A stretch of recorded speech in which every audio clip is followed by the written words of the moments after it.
Okay, I'm here live with Bevan Atkinson, author of the Tarot Mysteries. And I'm not even sure what to ask. I'm a terrible interviewer. No. That's all right. So I've I'm very got, chatty. I'll just take it from here. I've read 4 or 5 of her books. I don't know if she sent me her last one, but they're great. They're really wonderful mysteries built around the tarot. Using cards and things like that. The mysteries are great. They're fast paced. It's well written. And so, how did you go? Why did you decide to write novels built around the tarot?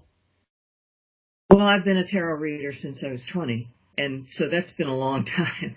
I And pronounced it wrong. It's tarot, not it's tarot. either way. It's Oh, tarot. It's tarot. People say it. Just as the tarot is open to interpretation, so is the pronunciation. so it's tarot. Tarot. I think because I took French, I call it the tarot, and it's a French word. Yeah. So, but taro root, that's the vegetable, and so I think maybe that's why people say taro in the U.S. The vegetable mysteries. They sound a lot less intriguing. Yeah. So, why did you decide? Excuse me for interrupting you. It's okay. I had been a writer in my adult life, but in a corporate setting where you could actually earn a living, whereas novel writing is not a place to go if you want to be able to buy vegetables from time to time. So I had written all of this material, but it was always to a structure and to a format that business writing requires: executive summaries, newsletters, proposals, all those things. And I was down in Santa. I had learned I could write fiction by writing a screenplay, and it had this huge, incredible structure. Screenplays are incredibly tightly formatted, and I thought, oh, after writing all these role plays and case studies uh, and video and audio scripts in the business world, I'd transitioned, written a screenplay. And then I was down in Santa Barbara thinking of Sue Grafton and her wonderful series, because I'm an inveterate mystery reader. I read everything, but I read mysteries especially, and I love them. And hers are so great, patterned after the alphabet. And I thought, she's going to run out. By then she was about at the letter S. And I thought, then what? And Janet Ivanovich is using numbers, so that's great. But the tarot has 78 cards. And the mystery genre has a So you structure. will run out also. Well, I'd have to live to be almost 200, so I think I can. So what I did was carve out the 22 major arcana, which are not part of the suit cards that we play bridge and hearts with.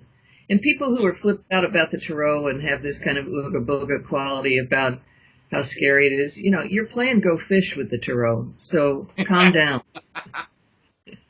And there are 22 extra cards that didn't make it into the modern playing deck are what I'm working with, and they map to the Hebrew alphabet. And so I thought, well, that's doable. I could write a 22 book series, and then if I really got inspired and lived long enough, I could start working my way through the suit cards, maybe doing the aces and the deuces, and include a story about that. So each book takes as its point of departure the kind of the underlying meaning of the card that is on the cover. So the Fool card, the Magician card, the High Priestess card, the Empress card, and the Emperor card are the books I've written so far. And if you know anything about the tarot, or even if you don't, that's the tarot starting at the 0 card, which is the Fool. And that's actually the only major arcanum that has come through to our modern deck, and he's the Joker now. And So so are you working with the actual sequence of tarot? I'm That, going that right through this. forces you to write a little bit more complicated than just picking one of the 22 out of the deck. It's actually not that hard because Okay. I do the research on the card. I have quite a library of books about the tarot. Plus, there's all of the information on the internet. And when I start a new book, I go deep into that card and just see what's in this card, because each card is a compendium of a tremendous amount of information. It's not just this image of this woman sitting on a bench. There's color symbology, numerology, astrology, Hebrew Kabbalah. There's Egyptian mythology, Greek mythology. There's a ton of stuff in there. So that means that it's, to be a really good reader, you probably have to know something about all those things. Well, if you're like me, you know something about all those things, because I wanted to know all that. So, but the fact is, those images trigger our intuition, whether or not we've ever studied what the underlying built-in meanings are to the card. And so... And you have a book to hold up. Jung studied the tarot. So that's this is the Chinese language edition of 1001 Ways to Market Your Books. Look at that, John. Nice job. Well, I have an image to hold up. Here's the Emperor card. Right, the Emperor card. This is the most recent book, and you can see here's the Emperor, and he's okay. So he's got a red jacket. It's energy. It's power. He's seated on a throne. It's mastery. It's authority. He's holding his scepter. He's sitting on concrete. He's got a gold crown. This guy is all about wealth and paternity and establishing your realm and your perimeters and control. And so you can write a novel around those themes. So I put an earthquake in there and knocked my protagonist's house off the foundation, and I killed her dad. Wow. And that was a surprise to readers who've stayed with the series, because her dad was dead in the first book. So how did I just kill him again? So I'll tell you, to do the research. Did you go back in time then, or no? It's a mystery, John. It is a mystery. So the fact is, once I do the research, the story just stands up and says, "Hi, here I am," and then, like any decent novelist, at least to my knowledge, I do a plot map, and I have a magnetic board that I tack all these little pieces of paper on, and I shift them around. But basically, my storyline is there that I can follow while I start writing. And like any other fiction writer, the voices start talking to me. The characters start telling me what to say, and it's kind of hearing voices. Schizophrenia for creative fun and enjoyment. Yeah, it's great. I remember calling my novelist friend, because I hadn't written fiction, and I called my novelist friend when I started the Fool card, and I said, "What is with these voices in my head?" He said, "Welcome to fiction, hon." I said, "How do I make them stop?" He said, "You write down what they tell you to write down." And I said, "Well, when did they really stop?" He said, "When your book is done, they will shut up." And I thought, oh, okay. And sure enough, it worked. So, I have a couple. You talk about why are you writing the book and why do you want to market the book? Yeah. And the primary reason I write is because I've always written, and it's bliss for me. It's really this is my tribe as writers. And I just read countless books. As Stephen King says in his wonderful book on writing, a writer's job, I'm paraphrasing, a writer's job is to read what other people write and to write. And that's just sheer joy for me. I'm clearly in the right lane. But also, there's something, I had a tarot reading a few years ago, and this guy said to me, "Stop hiding." Oh.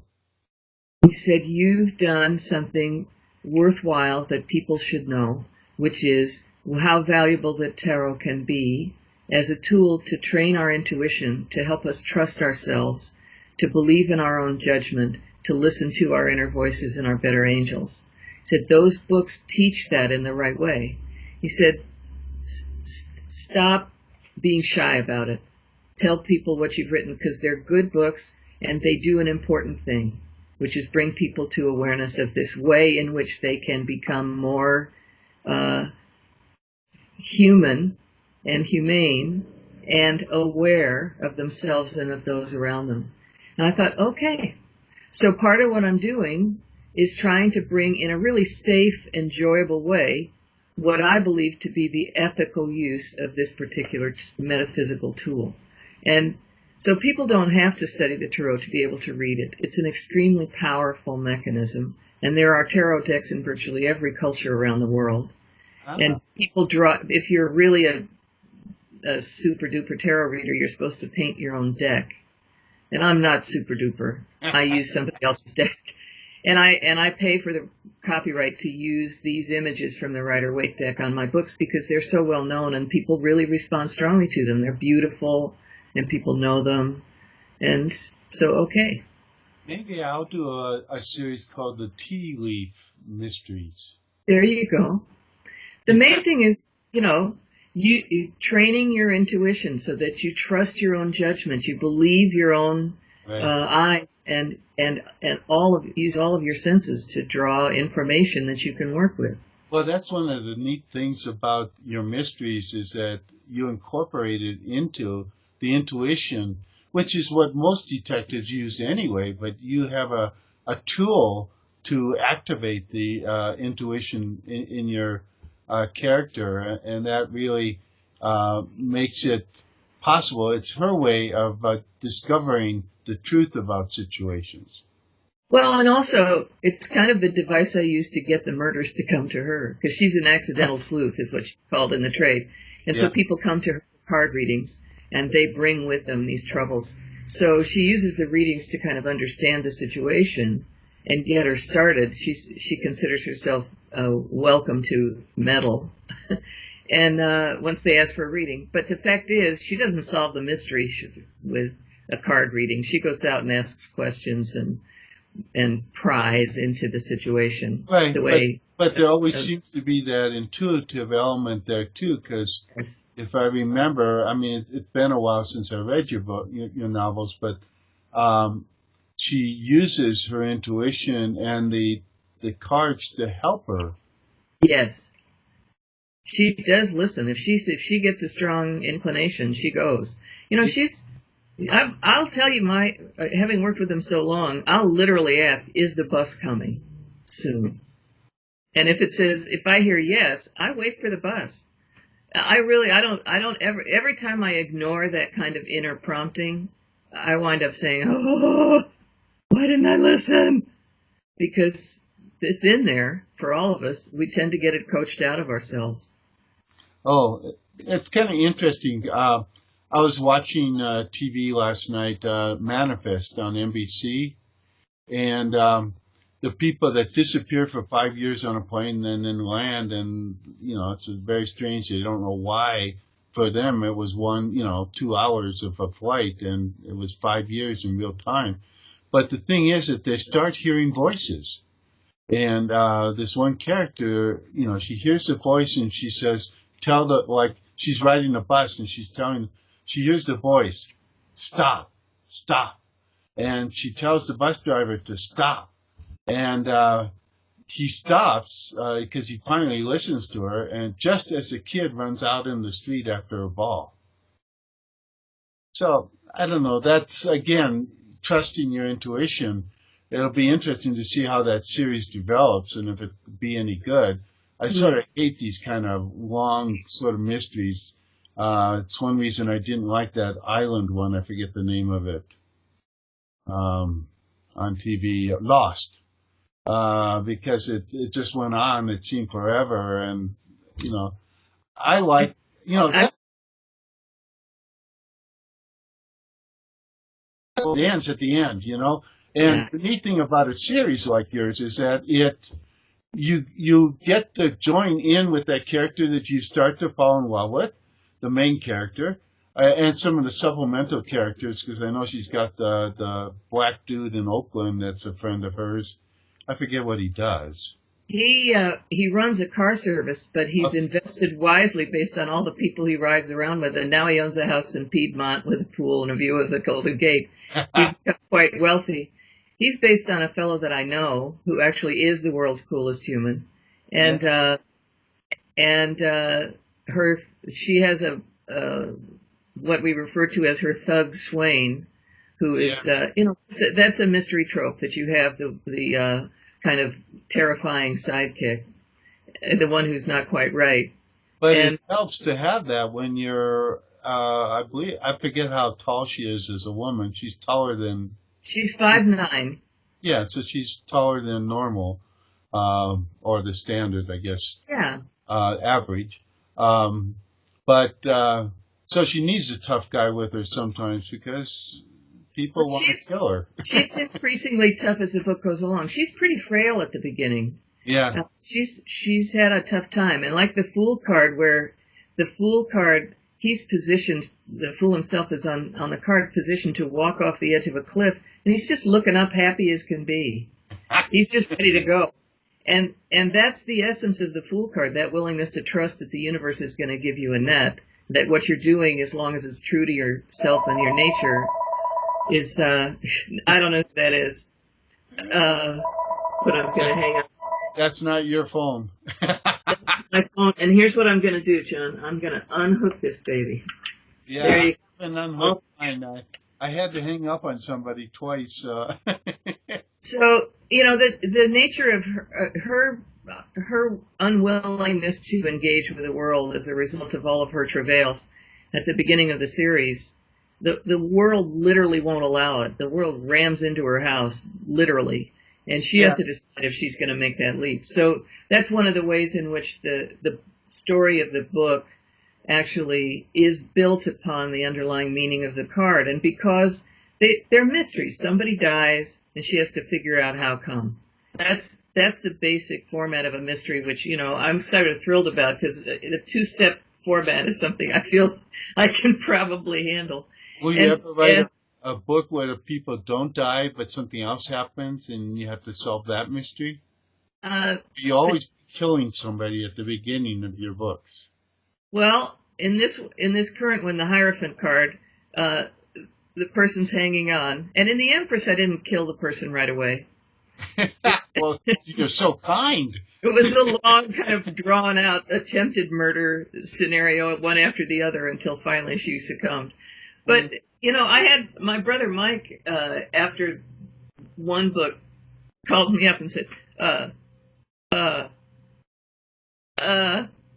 that murder, are you okay?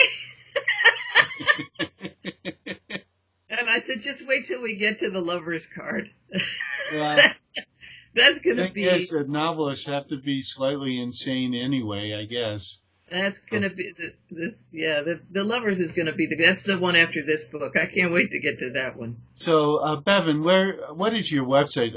We only have about a minute or two left, so Sure. What is your website? The website is www.thetarotmysteries.com, and tarot is spelled Tarot. And I'm on Facebook. I'm on Twitter. I don't use Twitter a huge amount, but Facebook, I do regular postings. If you go to the website, there'll be a pop-up. If you sign up for my email list, and I don't spam you very often, I just send out announcements about where I'll be when I'm doing book signings. But, I follow your stricture, which is give away the first book. So if you sign in for my email list, you'll get the Fool card as an ebook for free. Oh, wow. Yeah. And then the marketing... And then you'll be hooked. And then hooked. you'll have to have your fix every week. They're great. So, they're really fun. They're really fast. I appreciate that you get that about them, because I work hard to make them move and not get bogged down. And then the marketing director for the publisher and I will be at the Texas Book Fair in Austin, October 27th and 28th. We'll be signing books. We're going to be in Canton, New York at My Corner Studio doing book signings November 3rd and 4th. And we're going to be at the Miami Festival of Books on November 16th through the 18th. And we will also be, in March, we're going to be in Tucson at the Tucson Festival of Books. So we're going to be regularly at book fairs signing books over the next year. And so do you have a swain in your life? I believe that that's none of your business. Thank you very much. I didn't ask you any personal questions. Go ahead. Okay, so again, this has been a conversation with Bevan Atkinson, author of the Tarot Mysteries. Thanks for coming on, and thanks for going through my Facebook Live trauma. I will post this to Facebook and YouTube and my website and a lot of other places. So you will get some nice, I hope, coverage, and people will find out more about your Tarot mysteries. Thank you very much, John. It was a pleasure. Thanks a lot.